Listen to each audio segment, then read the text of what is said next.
नई दिल्ली 5 सितंबर 2025 AIIFA sustainable steel manufacturers association, जो देश भर में 1800 से अधिक सदस्यों का प्रतिनिधित्व करती है, ने भारत के इस्पात क्षेत्र की मजबूती और वैश्विक प्रतिस्पर्धात्मकता बढ़ाने के लिए मानकों, सतत विकास प्रथाओं और कराधान में व्यापक सुधार की मांग की है। देश के कुल इस्पात उत्पादन में लगभग 47% योगदान देने वाला द्वितीयक इस्पात क्षेत्र विकेंद्रीकृत औद्योगिक विकास, अर्धशहरी और ग्रामीण क्षेत्रों में रोजगार और 2030 तक 300 मिलियन टन इस्पात क्षमता के भारत के लक्ष्य को समर्थन देने में अहम भूमिका निभा रहा है। पहले तो sir very congratulations to you on steel act. So Yogesh ji, जैसे कि गवर्नमेंट ऑलरेडी इतना ज़्यादा green energy, green steel, green fuel, green हर चीज़ ग्रीन के लिए एम्फोसाइज कर रही है, काफ़ी इंडस्ट्रीज को सपोर्ट कर रही है।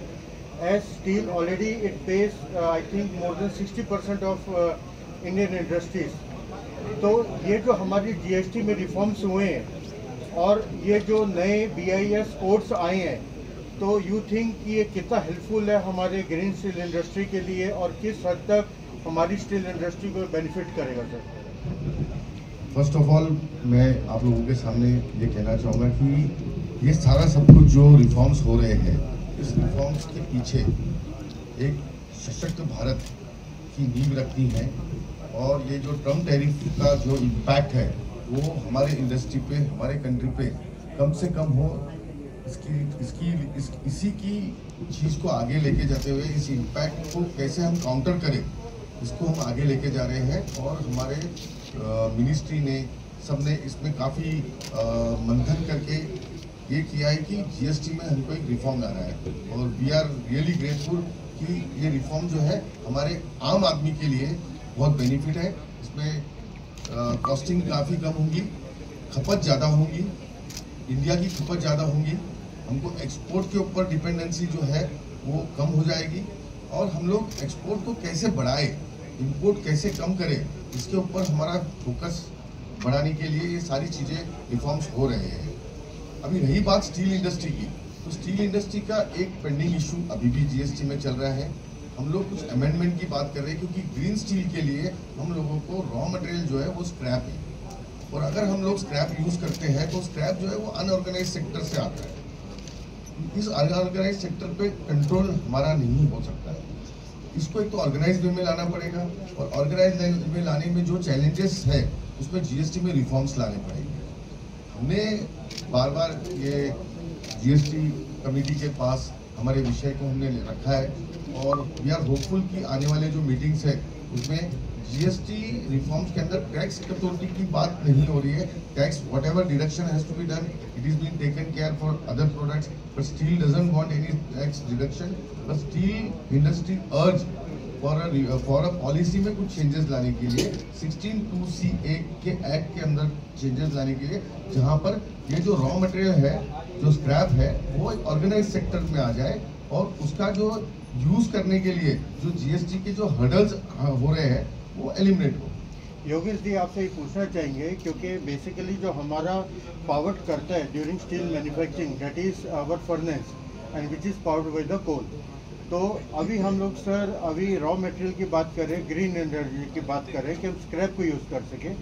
सर कौन कौन सी इंडस्ट्रियल स्क्रैप है जो कि हम इसमें फर्नेस को ब्लास्ट करके उसको पावर करने के लिए यूज़ कर सकते हैं, उसके बारे में बताइए प्लीज़। सर दो चीज़ें हैं कि ग्रीन इनिशिएटिव के अंदर जो भी स्क्रैप है, मैं स्टील की बात नहीं कर रहा हूँ, मैं अन्य कोई भी प्रोडक्ट की अगर बात करते हैं, जो चीज़ स्क्रैप हो चुकी है उसको नेट जीरो कार्बन में लिया गया है as a raw material of net zero carbon.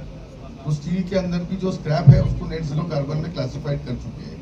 रही बात सेकेंड की, अगर हमको ग्रीन स्टील बनाना है या ग्रीन नेट जीरो कार्बन पे पहुंचना है तो हमारा जो फ्यूल है वो भी रिन्यू पावर के तहत होना चाहिए, या वो जो है कि उसमें कार्बन इमिशन ना हो, उस टाइप के पावर का यूज होना चाहिए। तो इसी के लिए जब विंड पावर हो गया, सोलार पावर हो गया, इसमें कन्वर्जन हो रहा है।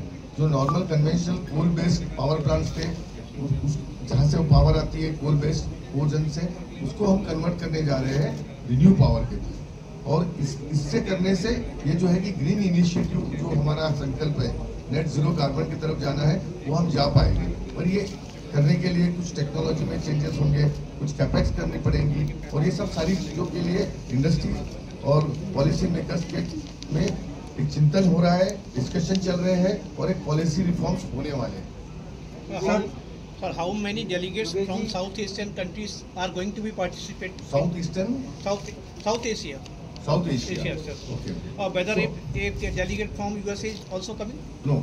So there are the delegates which are being enrolled for this are majorly from the Asian countries, and we have from Sri Lanka, we have from the Nepal. I have already mentioned that. From South Asia. Yeah. So we have almost like 282 members have been registered from the neighboring countries, basically. What technologies are being adopted for producing green steel industry? See, the government has come up with the green taxonomy, and the green taxonomy says that at every level you have to control your carbon footprints.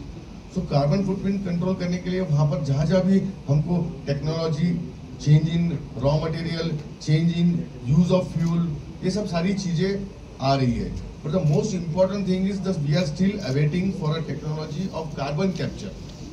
So carbon capture ये आने वाले समय में होगा, hydrogen का use इसमें होगा और ये सब चीज़ों की टेक्नोलॉजी के लिए गवर्नमेंट ने काफ़ी R&D का फंड भी रखा है और हम लोग अगर हाइड्रोजन को as a fuel, as a sustainable green fuel use कर पाए तो हमारी journey for making the green steel और the green product becomes easier.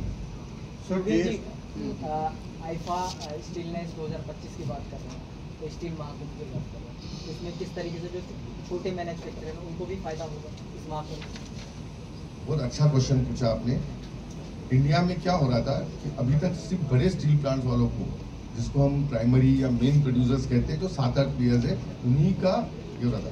इस बार स्टील मिनिस्ट्री ने ये कहा कि भाई आप लोग 47% ऑफ द स्टील बनाते हो पर आपका रिकॉग्नाइजेशन नहीं है, क्यों नहीं आप सब इकट्ठा एक जगह आके अपने पॉलिसीज को, आपके इश्यूज को और कैसे आपका प्रोडक्शन बढ़े, कैसे ये 47% से आगे बढ़े ताकि वो इंडिया के स्टील मेकिंग में कंट्रीब्यूट करे, स्टील प्रोडक्शन में कंट्रीब्यूट करे, बढ़ोतरी में कंट्रीब्यूट करे. तो इसलिए मिनिस्ट्री ने हमको ये निर्देश दिया कि एसोसिएशन लेवल पे काफ़ी काम होने चाहिए और एसोसिएशन विद निस्ट जो है वो संस्था है जो स्टील मिनिस्ट्री के अंडर आती है. हमने ये रोड शो स्टार्ट किए. आज हम लास्ट 6 मंथ से रोड शो कर रहे हैं, हर क्लस्टर में जा रहे हैं और क्लस्टर में जब हम जाते हैं तो पता चलता है कि इतने सारे इंडस्ट्रीज हैं छोटे छोटे जो कि आते नहीं है या आना नहीं चाहते. एसोसिएशन के साथ बोलो या मिनिस्ट्री के साथ बोलो, जो अपना अपना काम से काम करते हैं, छोटे से गांव में अपना प्रोडक्शन करते हैं, वहाँ की नीड को फुलफिल करते हैं, वहाँ की स्टील की डिमांड को, स्टील को फुलफिल करते हैं. तो ऐसे सारे छोटे लोगों को हमने इकट्ठा किया है. हम हर क्लस्टर में जाके उनका सारा जो नो हाउ है, उनकी क्या कैपेसिटीज़ है और वो क्या प्रोडक्शन करते हैं, इसकी पूरी जानकारी लेके हमने उन सभी को स्टील महाकुंभ में इनवाइट किया. इसलिए मैं कहना चाह रहा था कि ये स्टील महाकुंभ में 3000 से भी ज़्यादा स्टील मैन्युफैक्चरर जो कि अनआइडेंटिफाइड थे, जो पता ही नहीं था कि वो लोग काम कर रहे हैं. पता होता था पर वो उतने रीजन के लिए पता होता था, पर वो दिल्ली तक या स्टील मिनिस्ट्री तक पता नहीं होता था, एसोसिएशन लेवल पे, नेशनल लेवल पे पता नहीं होता था. अब वो चीज़ें हो रही है और इनको मिनिस्ट्री ने ये डिसाइड किया कि ऐसे स्टील प्लांट जो ऑलरेडी स्क्रैप बेस्ड यूनिट्स है, जो जिनका कार्बन इमिशन कम होता है, ऐसे को हम ग्रीन टैक्सोनॉमी के तहत इनको सर्टिफाई करेंगे. और मुझे खुशी होती है कहने के लिए कि स्टील मिनिस्ट्री ने ग्रीन स्टील सर्टिफिकेट इशू करना चालू कर दिया है. लास्ट मंथ में उन्होंने कुछ स्टील यूनिट्स को ग्रीन सर्टिफिकेट दिया है और आने वाले स्टील महाकुंभ के अंदर भी यहाँ भी वो ग्रीन स्टील सर्टिफिकेट इशू करने वाले हैं. इससे होगा क्या? इससे ये होगा कि ये सारे जितने लोग अगर क्लासीफाई होते हैं तो एक बैनर में आएंगे. वो बैनर है ग्रीन स्टील का. ग्रीन स्टील सर्टिफिकेट के बैनर में आते हैं तो इसका सारा जो है एक benefit national level, global level पे इंडिया को होगा. So what makes it unique as in this edition of Mahakumbh? What makes it unique? और भी तो पहले हुए होंगे, right? So there are lot of seminars happening, but this time the tool of green steel and to counterpart the Trump tariff. Okay. We all are coming together and that's why this is called a Steel Mahakumbh. Sir GST में अभी central government ने कुछ relaxation दिया है, तो क्या steel sector में कुछ इससे आपको कुछ बेनिफिट दिखा है क्या? सर इससे ओवरऑल कंजम्पशन बढ़ेगा तो इनडायरेक्टली स्टील सेक्टर को बेनिफिट होगा। सेकंड, कोल के ऊपर जो सेस था उसका अभी क्लियरिटी नहीं है, पर अगर उसका सेस हट जाता है तो अगेन उसका बेनिफिट इनडायरेक्टली स्टील इंडस्ट्री को होगा। तो इनडायरेक्टली कोई भी टैक्स कम होता है तो बेनिफिट सबको होता है, ये स्टील तो सेक्टर पक्का है। में क्या आपको दिख रहा है, मतलब कितना कम हुआ है, कुछ आइडिया? नहीं, ऐसा स्टील सेक्टर में कोई परसेंटेज में कमी नहीं हुई। मैं बात कर रहा हूँ कि खपत बढ़ेगी। अच्छा।